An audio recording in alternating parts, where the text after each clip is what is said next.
لڑکی صحیح نہیں، ان کا گاؤں دور نہیں تھا، 1.5 گھنٹے پر دونوں پہنچ گئے۔ میں نے ڈکیت کو ایسی جگہ بٹھا دیا تھا جہاں سے وہ لڑکی کو اچھی طرح دیکھ سکتا تھا۔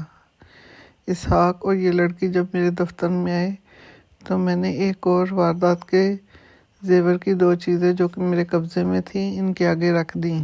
یہ چیزیں ان کی نہیں تھیں، اس واسطے جنت نے دیکھتے ہی کہہ دیا کہ یہ ان کا مال نہیں۔ میں نے ڈکیت کو کسی اور نام سے پکار کر اندر بلایا، اس کے ساتھ اس طرح کی بات کی جیسے وہ تھانے کا ملازم ہو۔ وہ سمجھتا تھا۔ اس نے لڑکی کو ایک بار پھر بہت غور سے دیکھا اور میری طرف دیکھ کے مسکرایا اور اس نے ذرا سا سر ہلایا۔ میں نے اس کو ایسے ہی ایک حکم دے کر باہر نکال دیا۔ پھر اسحاق اور اس کی بیوی جنت کو تسلی دی کہ ان کا مال مل جائے گا۔ میں نے اس کو یہ بھی کہا کہ اس کو میں نے خواہ تکلیف دی۔ ان کے جانے کے بعد ڈکیت میرے پاس آیا۔ حضور میری بات مانیں، اس نے کہا، یہ لڑکی صحیح نہیں، یہ معلوم کریں کہ کہاں سے آئی ہے، واردات پہ غور کریں۔ کیا ایسا شبہ ہوتا ہے کہ ملزموں کی مدد اندر سے کسی نے کی ہو؟ مجھ کو پکا شبہ ہے کہ واردات اس لڑکی نے کرائی ہے۔ میں نے غور کیا تو ایک بات مجھ کو شک میں ڈالتی تھی، وہ یہ تھی کہ ڈکیتوں نے زنجیر کس طرح کھولی تھی۔ میں نے بہت کوشش کر کے دیکھا تھا، باہر سے ٹین کی پتری اندر جا سکتی تھی، لیکن میں نے چھری داخل کر کے دیکھی تھی جو پتری سے مضبوط ہوتی ہے، زنجیر نہیں کھلی تھی۔ اب مجھ کو خیال آنے لگا کہ زنجیر اندر سے کھولی گئی ہے۔ ایک اور بات میری اس شک کو رفع کرتی تھی، وہ یہ تھی کہ اندر ٹرنک ادھر ادھر پھینکے ہوئے تھے اور سارے ٹرنک کھولے ہوئے تھے جن میں سے پارچہ جات وغیرہ نکل کر باہر بکھر گئے تھے۔ اگر ان لوگوں کو گھر بیدی کی مدد حاصل ہوتی تو وہ سارے ٹرنک نہ کھولتے، وہ صرف مال والا ٹرنک کھولتے اور مال نکال کر لے جاتے۔ میں نے جب اس پہ غور کیا تو اپنے تجربے کی روشنی میں یہ خیال آیا کہ یہ واردات تجربہ کار ڈکیتوں کی ہے۔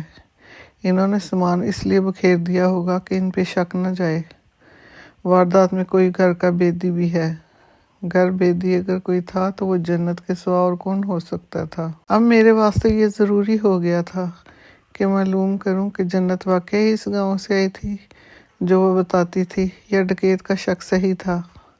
میں دفتر سے باہر یہ سوچ کے نکلا کہ جنت نے اپنے جس گاؤں کا نام بتایا ہے، اس گاؤں میں کسی آدمی کو بھیج کے معلوم کراؤں کہ وہ 2 مہینے پہلے اس گاؤں سے جنت نام کی کوئی لڑکی لاپتہ ہوئی تھی یا نہیں۔ مجھ کو یہ بات ذرا خفیہ طریقے سے معلوم کرانی تھی۔ میں نے برآمدے میں اسحاق کے گاؤں کے چوکیدار کو بیٹھے ہوئے دیکھا، اسی کو بلا لیا۔ میں نے اس کو جنت کے گاؤں کا نام بتایا اور کہا کہ وہاں جا کر معلوم کرے کہ اس نام کی کوئی لڑکی 2 مہینے پہلے لاپتہ ہوئی ہے۔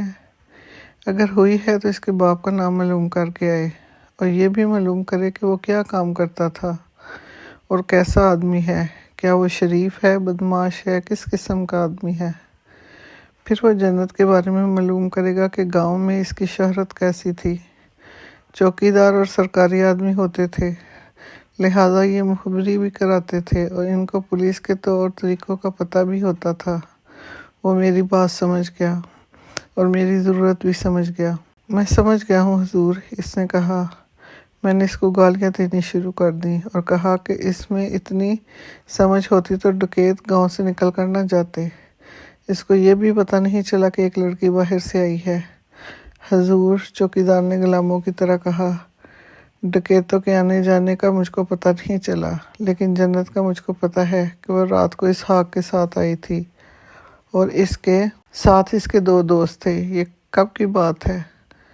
حساب آپ خود کر لیں، اس نے کہا۔ میں لڑکی کو نہیں پہچانا تھا، چاند بادلوں میں تھا۔ میں نے اسحاق کو اور اس کے دونوں دوستوں کو پہچان لیا تھا۔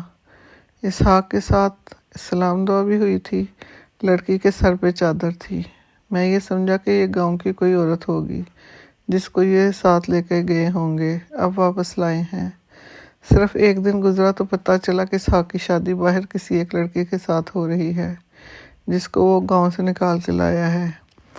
تب مجھے خیال آیا کہ پرسوں رات تینوں اسی لڑکی کو لا رہے تھے۔ مجھ کو یاد آیا کہ اسحاق نے کہا تھا کہ وہ لڑکی کو لینے اکیلا گیا تھا،